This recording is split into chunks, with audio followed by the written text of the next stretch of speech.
DK. Pattammal 1919. So 1919ல் பிறக்கிறாங்க. அவரோட தந்தை யார் அப்படின்னு பார்த்துக்கிட்டிங்கன்னா கிருஷ்ணசாமி தீட்சிதர், தாயார் காந்திமதி அம்மையார். ஸோ சின்ன வயசுலேருந்தே இவங்களுக்கு இசை பாடுற திறமை வந்து அதிகமாக இருந்ததால் இசை மீது அதிகம் நாட்டம் கொண்டு இசையை கற்றுக்குறாங்க.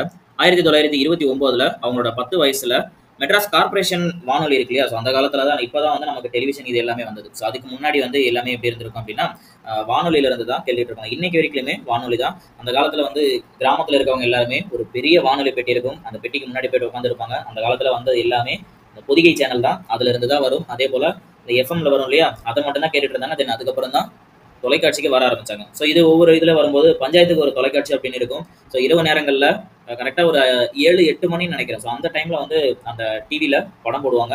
கிராமத்தில் இருக்க எல்லா மக்களும் ஒன்றா சேர்ந்து அந்த இடத்துல உட்காந்து அதை பார்த்து மகிழ்ந்துட்டு போவாங்க. ஸோ அந்த மாதிரியான காலகட்டங்களில் இருக்கும்போதே இவங்க அவங்களோட 10 வயசுலேயே மெட்ராஸ் கார்பரேஷன் வானொலியில் அவங்களோட வானொலி நிகழ்ச்சியை தொடங்குறாங்க. ஓகே. தென் அதே போல் கர்நாடக இசை நிகழ்ச்சியை நடத்தின முதல் பிராமண பெண் இவங்க தான். இசை மீது கொண்ட நாட்டத்தால் இசையை சீக்கிரமாக கற்றுக்குறாங்க. இந்த கர்நாடக இசையை கற்றுக்கிட்ட முதல் பிராமண பெண், அந்த இசை நிகழ்ச்சியை நடத்தின பிராமண பெண்ணும் இவங்க தான். ஓகே. தென் அடுத்ததா இவங்களுக்கு நிறைய திரைப்படங்களில் வந்து பாடுறதுக்கு பாடல்கள் வந்திருக்கும். ஏன் இந்த டி.கே. பட்டம்மாளை பற்றி நம்ம பார்க்குறோம் அப்படின்னு பார்த்துக்கோங்க. ஸோ இவங்களுக்கு திரைப்படங்களில் பாடல்கள் நிறைய பாடுறதுக்கு வாய்ப்புகள் வந்திருக்கும். ஆனால் அந்த எல்லாத்தையுமே தவிர்த்து ஒன்லி வந்து பக்தி பாடல்கள் ஏதாவது வந்தாலோ இல்லைனா தேசபக்தி நிறைந்த பாடல்கள் வந்தால் மட்டுமே அதை மட்டுமே ஏற்று பாடுறாங்க. ஏன் அப்படின்னா சுதந்திர தாக்கத்தை வந்து அவங்களோட இந்த இசை மூலயமா மக்களுக்கு கொண்டு போகணும் அப்படிங்கிறது தான் அவங்களோட எண்ணம். ஸோ அவங்களுக்கு தெரிஞ்ச இசை மூலயமா இதை ஒரு மக்களுக்கு புகட்டணும் அப்படிங்கிறது தான் அவங்களோட மிகப்பெரிய ஆசையாக இருந்திருக்கு. ஸோ அதனால என்ன பண்ணுறாங்கன்னா அந்த நாட்டில் அவங்களுக்கு கிடைச்ச எல்லா வாய்ப்புகளுமே தவிர்த்துட்டு பக்தி பாடல்களையும் தேசபக்தி பாடல்களையும் மட்டுமே அவங்க வந்து பாட ஆரம்பிக்கிறாங்க. ஸோ அதே போல் 1939ல் தியாக பூமி அப்படிங்கிற பாடல் தான் அவங்களோட முதல் படத்தில் பாடின பாடல். ஓகே. தென் அடுத்தது ஈரம் நோட் பண்ணிக்கோங்க. 1961 சங்கீத நாடக அகாடமி விருது, 1970 சங்கீத கலாநிதி. ஸோ இந்த சங்கீத கலாநிதி இருக்கு இல்லையா, இந்த விருது வந்து கர்நாடகா இசையில மிகப்பெரிய உயரிய விருதாக கருதப்படுது. 1961 சங்கீத நாடக அகாடமி விருது, 1970 சங்கீத கலாநிதி விருது, 1971 பத்மபூஷன், 1971 பத்மபூஷன், 1988 பத்ம விபூஷன். தென் 2006 2006ல சங்கீத சரஸ்வதி. ஏன்னா அடுத்ததாக அவங்களோட 90வது வயசுல ஜூலை 16 2009ல் இறந்தும் போறாங்க. ஈரம் மட்டும் நோட் பண்ணிக்கோங்க.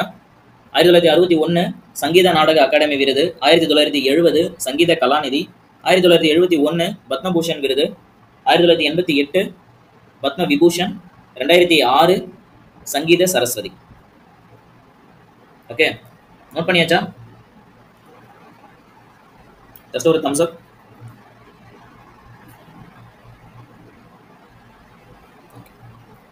தென் இங்கிலீஷ் மீடியம் ஸ்டூடெண்ட்ஸ் நோட் பண்ணிக்கோங்க. Sangeet Natak academy award 1961, Sangeet Kalanidhi 1970, Padma Bhushan 1971, Padma Vibhushan 1988. Then Sangeetha Saraswathi award 2006. She died on 16th July 2009.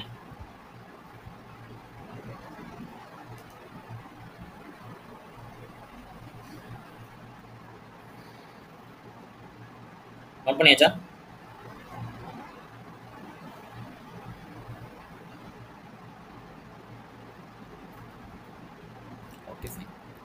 தென் அடுத்ததான் நம்ம பார்க்க போறது சரோஜினி வரதப்பன். ஸோ இவங்க யார் அப்படின்னு பார்த்துக்கிட்டிங்கன்னா நம்மளோட சென்னை மாகாணத்தில் சென்னை மாநிலத்தோட முன்னாள் முதலமைச்சரான பக்தவச்சலத்தோட மகளா பிறந்திருப்பாங்க சரோஜினி வரதப்பன். ஸோ இவங்க ஒரு இந்திய சமூக சேவகர்.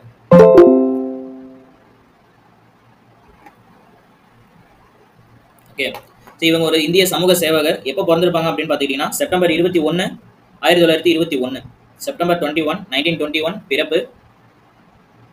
பெற்றோர் முன்னாள் முதல்வர் எம் பக்தவச்சலம், தாயார் ஞான சுந்தராம்பாள். ஸோ இந்த வரதப்பன் அப்படிங்கிறது அவங்களோட கணவரோட பெயர். சின்ன வயசுலயே அவங்களுக்கு வந்து திருமணம் பண்ணி வச்சிருப்பாங்க. ஸோ இவங்க வந்து என்ன பண்றாங்க அப்படின்னா பல்வேறு கட்டத்துல நடந்த போராட்டங்களையும் பெண்களுக்கான போராட்டங்களையுமே நிறைய ஈடுபட்டிருப்பாங்க. ஸோ இந்த வெள்ளையனை வெளியேறு இயக்கம் நடந்தது இல்லையா? ஸோ இந்த வெள்ளையனை வெளியேறு இயக்கத்தப்ப அவரோட தந்தையான பக்தவத்சலத்தை வந்து அரெஸ்ட் பண்றாங்க. அப்பா அவங்களுக்கு சரோஜினிக்கு வயசு 21. தென் அடுத்ததா அவங்களோட திருமணத்துக்கு அப்புறம் என்ன பண்றாங்க அப்படின்னா மைசூர் பல்கலைக்கழகத்துல அரசியல் அறிவியல்ல முதுகலை பட்டம், அதாவது PhD வாங்குறாங்க. அதே போல அங்கிருந்து இங்க வந்து மெட்ராஸ் பல்கலைக்கழகத்துல வைணவத்துறையில முதுகலை பட்டம் வாங்குறாங்க. ஸோ சின்ன வயசுலயே என்ன பண்றாங்கன்னா இந்திய சங்கத்துல சேர்ந்து பின்னர் அதுக்கப்புறம் அதோட தலைவராக மாறுறாங்க. இந்த இந்திய சங்கத்தோட கிளை வந்து அவங்க ஜாயின் பண்ணும்போது 4 இருந்தது, பிரான்ச்சஸ் வந்து 4 இருந்தது, 76 இன்க்ரீஸ் பண்றாங்க. ஓகே, தென் அடுத்தது 35 ஆண்டுகளுக்கு மேல செஞ்சிலுவை சங்கத்துல உறுப்பினராகவும் மெம்பராகவும் இருக்காங்க. தென் இவங்களை பத்தி நோட் பண்ண வேண்டிய ஒரு பாயிண்ட், 1973ல இந்தியாவோட 4வது உயரிய குடிமகன் விருதான பத்மஸ்ரீ அவார்டு வாங்குறாங்க. 1973 பத்மஸ்ரீ.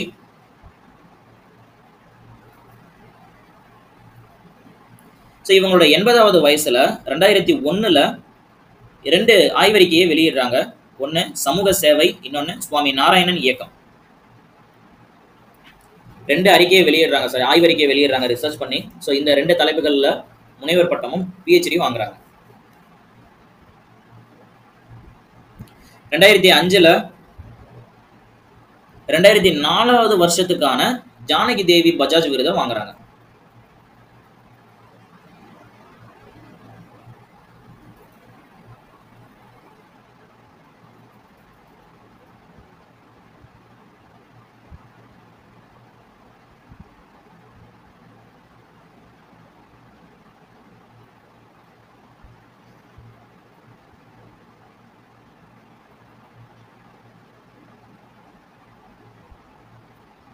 ஸோ இதில் இந்த ஜானகி தேவி பஜாஜ் அவார்டு இருக்கு இல்லைங்களா? ஸோ இவங்க வந்து யார் அப்படின்னு பார்த்துக்கிட்டிங்கன்னா இவங்களுமே வந்து ஒரு இந்திய சுதந்திர போராட்டத்துக்காக உழைச்ச ஒரு ஆர்வலர் தான். சரிங்களா? ஸோ இவங்க ஒத்துழையாமை இயக்கத்தில் எல்லாமே கலந்துக்கிட்டு அவங்களோட முழு மூச்சில் போராட்டங்கள் அந்த மாதிரியான விஷயங்கள்ல நிறையவே ஈடுபட்டிருப்பாங்க. அதிகப்படியான சிறைக்குமே போயிருப்பாங்க. சரிங்களா? ஸோ இவங்க இந்த நம்மளோட ஜானகி தேவி பஜாஜ் இருக்காங்க இல்லையா, இவங்க அந்த காலத்துல இருந்த ராஜேந்திர பிரசாத், நம்மளோட இந்திய குடியரசுத் தலைவரான ராஜேந்திர பிரசாத் இருந்து பத்மபூஷன் அவார்டுமே அந்த காலத்துல அவங்க வாங்கியிருப்பாங்க. ஸோ இவங்க என்ன பண்றாங்க அப்படின்னா 12 வயசுலேயே வந்து திருமணம் பண்றாங்க. தென் அடுத்தது அவங்களோட வாழ்க்கை எல்லாமே எப்படி இருக்கு அப்படின்னா அவரோட கணவனை சார்ந்தும் அவங்களோட தாயார மாதிரியே அவங்க ஹஸ்பண்டுக்காக கடைசி வரைக்கும் வாழ்றாங்க. அந்த கொஞ்ச காலத்துக்கு. தென் அடுத்ததா என்ன பண்றாங்க அப்படின்னா அடுத்தது கொஞ்ச காலத்துக்கு அப்புறம் என்ன பண்றாங்க, ஒரு வணிக குழு உருவாக்கி இந்தியாவிலேயே மிகப்பெரிய தொழிலதிபர்ல ஒருத்தரா அவங்க மாறுறாங்க. ஏன்னா அந்த காலகட்டத்தில் இவர் தொழிலதிபராக ஆனாலுமே இந்த ஜானகி தேவி பஜாஜோட ஹஸ்பண்ட் வந்து சுதந்திர போராட்டத்திலுமே நிறைய ஜாயின் பண்றாரு. ஸோ இந்த இயக்கத்துல இவங்களுமே கூட சேர்ந்து போராட்டம் பண்றாங்க. ஸோ இப்படி இவங்களோட உதவிகள் இது எல்லாமே வந்து எப்படி இருக்கு அப்படின்னா சேவைகளை பேஸ் பண்ணி இருந்ததால இந்த அவார்டை அரசாங்கம் வழங்கிட்டு வராங்க. ஓகே, 2004ல ஜானகி தேவி பஜாஜ் அவார்ட். தென் அடுத்தது 2009ல சமூக சேவைக்கான அவார்டா பத்மபூஷன் அவார்டும் வாங்குறாங்க. ஸோ ஆல்ரெடி அவங்க என்னென்ன வாங்கியிருக்காங்க, பத்மஸ்ரீ அவார்டும் வாங்கிட்டாங்க, ஜானகி தேவி பஜாஜ் அவார்டு வாங்கியிருக்காங்க, 2009ல பத்மபூஷன் அவார்டும் வாங்கியிருக்காங்க. நோட் பண்ணிக்கோங்க. Tamil medium student just note பண்ணிக்கிட்டீங்கன்னா ஒரு தம்ஸ் அப் மட்டும் கொடுங்க.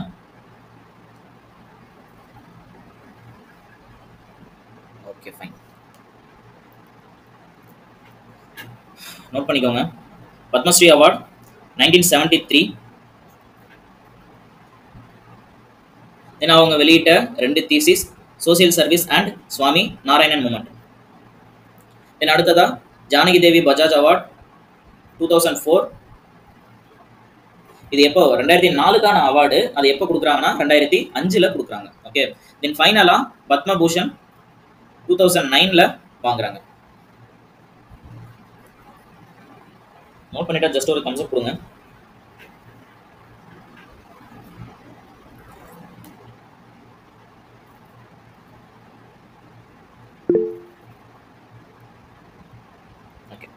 தென் அடுத்ததான் நம்ம பார்க்க போகிறது அஞ்சலை அம்மாள். ஸோ இதில் வந்து இவங்க பார்த்துக்கிட்டிங்கன்னா தமிழ்நாட்டில் அண்ட் ஓகே இது ஐ திங்க் கைத்தறியமைப்பட்டிருக்குன்னு நினைக்கிறேன். ஓகே, அஞ்சலை அம்மாள் 1890ல் கடலூரில் பிறக்கிறாங்க. ஸோ இந்த அஞ்சலை அம்மாள் என்ன பண்ணுறாங்க அப்படின்னா ஒரு முதல் சுதந்திர போராட்டத்தை தொடங்குறாங்க. 1921ல் ஒரு தனி பெண்மணியாக இருந்து சுதந்திர போராட்டத்தை தொடங்குறாங்க. ஸோ இதில் நோட் பண்ணிக்கங்க, தென் தமிழ்நாட்டில் இந்தியாவோட சுதந்திர போராட்டத்தை தொடங்குற முதல் பெண்மணி இவங்க தான். ஸோ முக்கியமான பாயிண்ட், தென் தமிழகத்துல இந்தியாவின் சுதந்திர போராட்டத்தை தொடங்கிய முதல் பெண்மணி அஞ்சலை அம்மாள். அதனாலதான் சொல்றது ஒரு முக்கியமான லேடி இவங்க. ஸோ சம்டைம்ஸ் நம்மளோட பீப்புளுக்கு எப்படி மைண்ட் செட் இருக்குன்னு தெரியுங்களா? ஸோ இந்த அஞ்சலை அம்மாளுக்கும் அதுக்கு முன்னாடி நம்ம ஒரு ப்ரீவியஸ் கிளாஸ் நம்ம பார்த்தோம் இல்லையா, காந்தியடிகளோட வளர்ப்பு மகள். ஸோ இவங்க 2 பேருக்குமே அடிக்கடி ஒரு சின்ன கன்ஃபியூஷன்ஸ் வரும். அதாவது இவங்களுக்கும் அவங்களுக்கும் எந்த ஒரு இது லிங்கும் கிடையாது. ஆனாலுமே வந்து அந்த நம்ம ஆப்ஷன்ஸை பார்க்கும்போது அவங்களா இவங்களா அப்படிங்கிற கன்ஃபியூஷன்ஸ் வரும். பட் அந்த இடத்துல வந்து தெளிவா இருந்துக்கோங்க. ஓகேங்களா? ஸோ தென் தமிழ்நாட்டில் இந்தியாவின் சுதந்திர போராட்டத்தை தொடங்கிய முதல் பெண்மணி. ஸோ இவங்க எதெல்லாம் அங்க அந்த இதுல கலந்துக்கிறாங்க அப்படின்னு பார்த்துக்கிட்டீங்கன்னா, ஒத்துழையாமை இயக்கத்துல, மதுக்கடை போராட்டம், தனிநபர் சத்தியாகிரகம். ஸோ இப்படி எல்லா போராட்டங்கள்லையுமே இவங்க பங்கேற்று ஜெயிலுக்கும் போயிட்டு அவங்களோட நாட்டுக்கான பணிகளை செஞ்சிருக்காங்க. ஸோ இவங்க ஒரு சிறந்த பேச்சாளர். சரிங்களா? ஸோ இவங்க என்ன பண்றாங்க அப்படின்னா, ஆல்ரெடி அவங்களோட குழந்தைய வச்சுக்கிட்டு கடலூர்ல ஒரு போராட்டத்துல இறங்கியிருப்பாங்க. சரிங்களா? ஸோ அந்த போராட்டத்துல என்ன பண்ணிருப்பாங்கன்னா, பேச்சுகளை வந்து அதிகப்படியா பிரிட்டிஷாருக்கு அகைன்ஸ்டா வந்து பேசி சுதந்திர தாக்கத்தை ஈடுபட்டிருப்போம். என்ன பண்ணிருப்பாங்கன்னா, பிரிட்டிஷ்காரர்கள் வந்து அவங்க எல்லாரும் மேலேயும் கூட்டத்தின் முன்னது கண்மூடித்தனமா ஒரு தாக்குதல் நடத்திருப்பாங்க. அந்த இடத்துல ஒரு கையில இருந்த அவங்களோட குழந்தைய கூட தவற விட்டுருப்பாங்க ஒரு கண்டிஷன்ல. ஆனா அந்த கையில இருந்த நம்மளோட காங்கிரஸ் கொடியை வந்து அவங்க கையில விட்டுருக்க மாட்டாங்க. அந்த அளவுக்கு வந்து இந்திய தேசிய போராட்டத்துல அவங்களோட கான்ட்ரிபியூஷன் கொடுத்துருக்காங்க. ஏன் வந்து அந்த காலங்களில் வந்து அந்த இந்திய காங்கிரஸ் வந்து பெரிய அளவில் இருந்துச்சு அப்படின்னா, காங்கிரஸ் கட்சி மட்டும்தான் மிகப்பெரிய வந்து இந்தியாவோட மிகப்பெரிய கட்சியா வந்து உருமாறி அந்த இடத்துல இருந்திருக்கும். ஸோ முக்கியமான தலைவர்கள் எல்லாருமே அங்கதான் இருந்திருப்பாங்க. ஸோ சுதந்திர போராட்டத்திற்கான போராட்டங்கள் எல்லாமே அங்கிருந்த தலைவர்கள் மூலமா தான் வந்திருக்கும். ஸோ அதனாலதான் நீங்க பாத்துக்கிட்டீங்க அப்படின்னாலே எல்லா இடத்துலயும் மேக்ஸிமம் நீங்க பார்க்கும்போது எந்த கட்சியை பத்தி நீங்க படிக்கிறீங்களோ இல்லையோ, இந்த காங்கிரஸ் கட்சியை பத்தி படிப்பீங்க. ஓகே, தென் அந்த கையில் அந்த அளவுக்கு வந்து அவங்களோட இது வந்து இருந்திருக்கு. தென் அடுத்ததா சுதந்திர போராட்டத்துக்காக அவங்களோட சொத்துக்கள் எல்லாத்தையுமே வித்து அந்த பணத்தை இதுக்காக கொடுத்திருக்காங்க. இது இந்திய சுதந்திர போராட்டத்துக்காக கொடுத்திருக்காங்க. 1946 இருந்து 1952 வரைக்கும் சென்னையோட சட்டமன்ற உறுப்பினரா இருந்திருக்காங்க.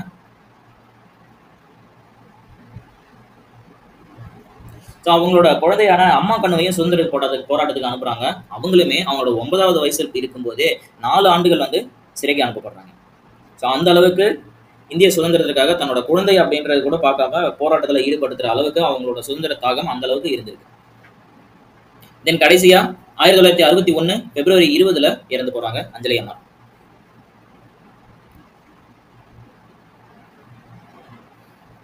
Okay, just note it down. born on 1890 in Cuddalore. இது ஸ்பெல்லிங் தப்பா போட்டிருக்காங்க. கடலூர்.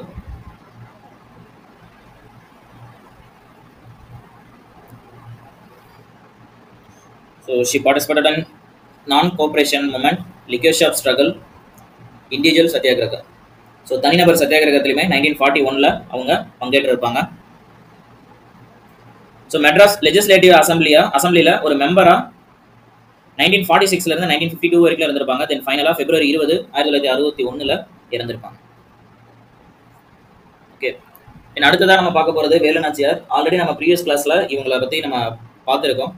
இதுல அவங்களை பத்தி புதுசா சொல்றதுக்கு எதுவும் விஷயம் இல்லை. இன்கேஸ் இன்னைக்கு ஒரு சிலர் வந்து ஏதாவது கிளாஸ்ல புதுசாக ஜாயின் பண்ணிருக்கீங்க, ஜஸ்ட் தெரிஞ்சுக்கோங்க. ஸோ இவங்க வந்து பாத்துக்கிட்டீங்க அப்படின்னா, வேலு நாச்சியார் ஒரு ராமநாதபுரத்துல இருக்க ராஜா செல்லமுத்து சேதுபதிக்கு ஒரே மகளா பிறக்கிறாங்க. ஸோ அவங்களுக்கு பசங்க யாருமே கிடையாது. அவங்களுக்கு முன்னாடி பின்னாடி பிறந்த பெண் மகள்களோ ஆண் மகன்களோ யாருமே கிடையாது. ஸோ இவங்க ஒருத்தவங்க தான் அப்படிங்கிறதால இவங்களை வந்து எல்லா விதமான பணிகளுக்கும் எல்லா விதமான கலைகளையும் இவங்களுக்கு வந்து கற்றுக் கொடுக்குறாங்க. வில்வித்தை, வாழ்வித்தை, இதுக்கு குச்சி சண்டை, ஸோ இந்த மாதிரியான விஷயங்களும் கற்றுக் கொடுக்குறாங்க. ஸோ தற்காப்பு கலைகள் கற்றுக்கிட்டதுமே இல்லாம அவங்க 4 விதமான லாங்குவேஜை வந்து கற்றுக்குறாங்க. ஆல்ரெடி அவங்களோட மதர் டங்கான தமிழ், ஆங்கிலம், பிரெஞ்சு மற்றும் உருது.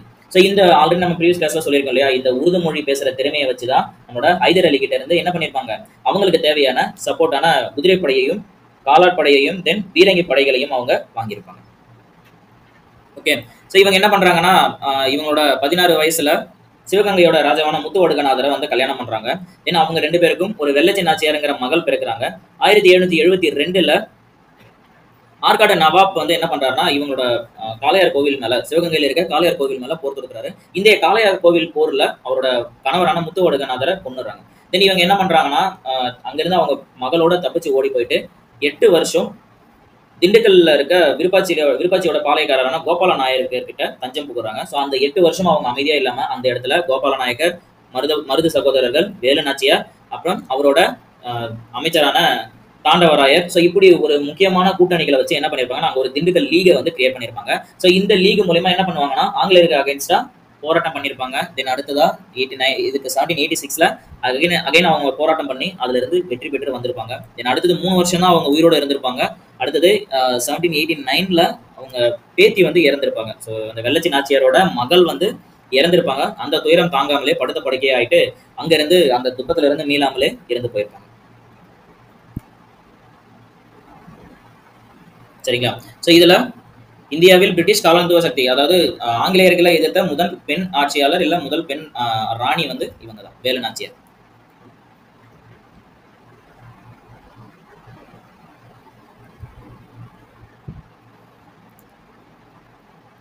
ஓகே, அடுத்ததா இந்த குயிலியை பத்தி ஆல்ரெடி நம்ம சொல்லியிருக்கோம் இல்லையா. குயிலி வந்து வேலு நாச்சியாரோட உண்மையான தோழி, அதாவது அவங்களோட ஃப்ரெண்டு, பெஸ்ட் ஃப்ரெண்டு.